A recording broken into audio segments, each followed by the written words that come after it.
Frenadeso Noticias. Porque esta lucha no es de uno. Esta lucha es de todos. Y esta lucha no es de uno. Esta lucha es de todos. Y esta lucha no es de uno. Esta lucha es de todos. Respeto a los derechos de los trabajadores. Respeto.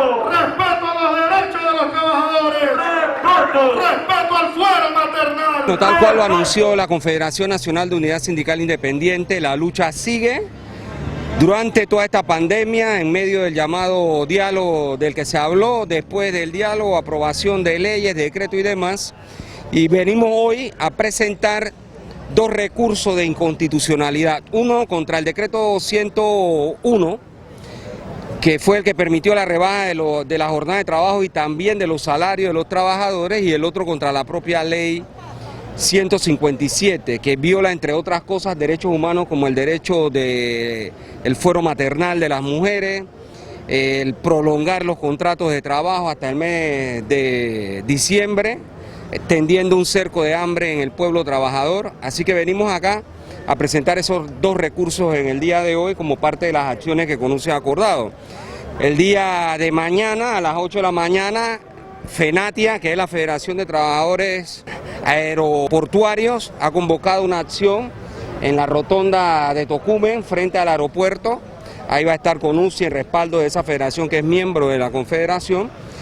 Y pues estamos en lucha, como todos sabemos, lo que se avecina son grandes problemas en la población, no solo en materia de salud, sino también en los abusos, en los despidos, en la rebaja de los salarios, en los derechos que son mínimos de la clase obrera panameña. Así que estamos en pie de lucha y de resistencia desde la Confederación Nacional de Unidad Sindical Independiente. ¿Se ha calculado qué cantidad de personas y cómo han sido esas afectaciones producto de estos decretos que usted menciona? Fíjese, el mayor problema que tenemos desde que esto inició fue haber mandado a los trabajadores a su casa sin un real.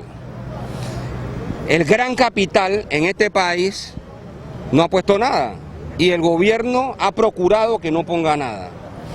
Fíjese, aquí se habló el 1 de julio por parte del señor Cortizo de $1.000 millones para los bancos, pero ¿cuánto se le da al pueblo en rescate? Nada. Es decir, que cuando revisamos toda la política implementada desde el punto de vista de decretos ejecutivos, resoluciones ministeriales y leyes, aquí se está protegiendo al gran capital y se ha abandonado a su suerte el pueblo panameño.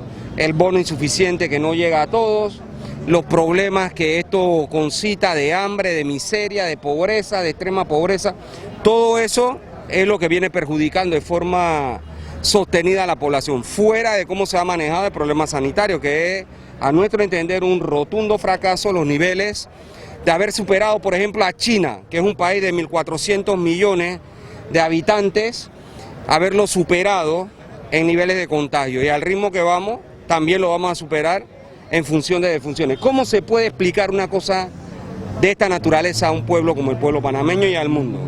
Es ilógico lo que está ocurriendo. Entonces estamos enfrentando la crisis sanitaria, estamos enfrentando los problemas sociolaborales y los problemas sociales que ha generado esta situación, porque el gobierno está en defensa de los intereses del gran capital, mientras que el pueblo está pues en las condiciones que hemos narrado. Esta semana se anunciaron un cronograma de las posibles aperturas de las actividades económicas del país. ¿Cómo analiza ustedes este anuncio del gobierno? Miren, hay que sintetizarlo a mi entender. Esto hay que analizarlo así: muérase el que tenga que morirse y contágiese el que tenga que contagiarse. Es decir, es el desprecio a la vida humana del pueblo panameño para preservar los intereses del gran capital. El gran capital lo que quiere es sonar su caja registradora a fin de año y decir, bueno, hubo crisis pero yo tuve ganancia.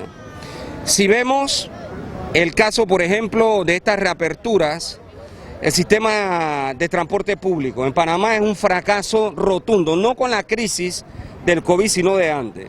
Esos son focos claramente de contagios, y a eso es que están tirando a la población. Incluso yo escucho en algunos medios hablar de rebrote. Yo creo que hay que ser más serio y más sincero en esta situación. Rebrote es cuando usted logró no solo controlar, sino erradicar, y hay un rebrote. Aquí eso no ha ocurrido en ningún momento, ni pareciera que va a ocurrir. Entonces nos están imponiendo la llamada inmunidad de rebaño, con el precio que eso significa, vidas humanas. Así que en esas condiciones estamos. Fíjese usted, Se insinúa que se va a pedir a Cuba personal sanitario para que ayuden en este, y vienen los gringos aquí y le dicen que no al gobierno y a los 2 días el gobierno dice que no va a pedir nada. Es decir, estamos frente a un gobierno genuflexo, un gobierno que irrespeta la dignidad del pueblo, que irrespeta la soberanía nacional. Es decir, estamos mal, francamente estamos mal. Ahora el presidente Cortizo dice que el próximo mes de noviembre va a ser ese llamado al gran diálogo nacional. La verdad es que esos diálogos son una farsa de yo con yo, como el país conoce. Ya ustedes acaban de ver el famoso diálogo sociolaboral, que al final no hay acuerdos, pero se impone.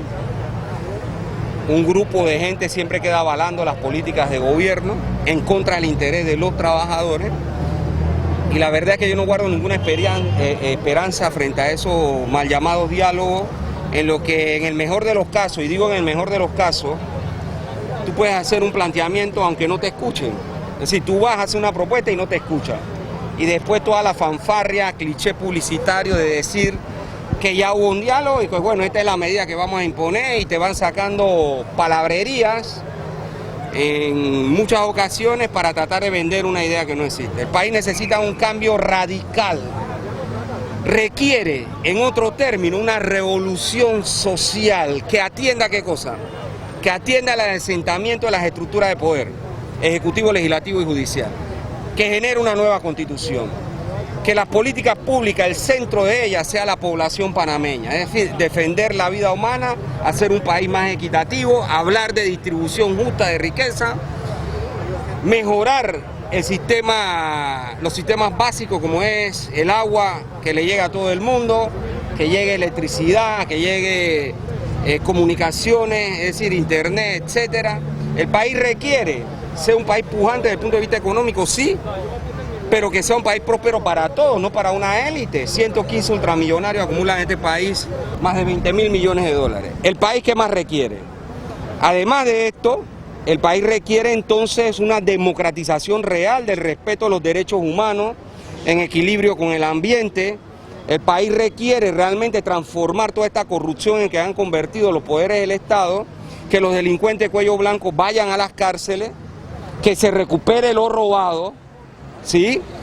Eso es lo que requerimos. Por eso digo que es una transformación, un cambio radical, una revolución que ayude realmente a fundar un Estado en el que los panameños, panameñas, hombres, mujeres, niños, etcétera, podamos tener vida digna. Y eso es lo que yo creo que todos aspiramos y anhelamos, ¿no? Y es lo que corresponde en estos momentos, en realidad, una transformación profunda. Y ese diálogo no nos va a dar eso. Ellos van a disimular que quieren un diálogo porque tienen que echar mano del seguro social, para que, esto es como gatopardismo, ¿no? Cambiar todo para no cambiar nada. Es como cuando ustedes juegan con el dominó, son las mismas 28 fichas, las revuelve allí, pero siguen siendo las mismas 28. De eso se trata. Entonces, el pueblo sí tiene la posibilidad de aspirar a esos cambios, pero necesita organización, movilización y demandar, conquistar los cambios que requiere el país. Y fíjese que no estamos hablando de un país de exclusión, no estamos hablando que los que nos están explotando y nos han excluido, vamos a excluirlo ahora, no. Ellos deben estar ahí, porque juegan un papel importante en medio de esto. Pero los excluidos tienen que jugar un papel protagónico en esta nueva sociedad de la que estamos hablando. Es decir, una nueva democracia participativa.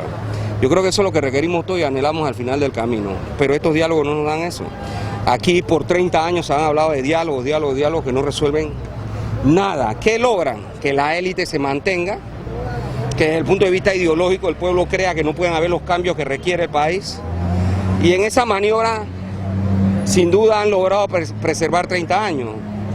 Pero la historia no se detiene, como no se detiene la lucha del pueblo, como no se detienen las organizaciones del pueblo y la claridad de los cambios que están persiguiendo. Así que es parte de una situación en la que el pueblo tiene que poner orden. Yo, como luchador social y entendiendo el fenómeno social, nunca los dirigentes y las organizaciones sustituyen la tarea histórica del pueblo. El pueblo es el sujeto histórico de la transformación.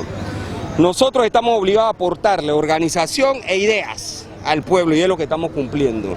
Pero el pueblo es el que tiene que jugársela, como decimos los panameños, por los cambios que requiere este país y que podamos ser productivos, sí, que podamos generar riqueza también, pero hey, que haya distribución para todos. Eso es fundamental en el nuevo Panamá que estamos exigiendo nosotros. Frenadeso Noticias.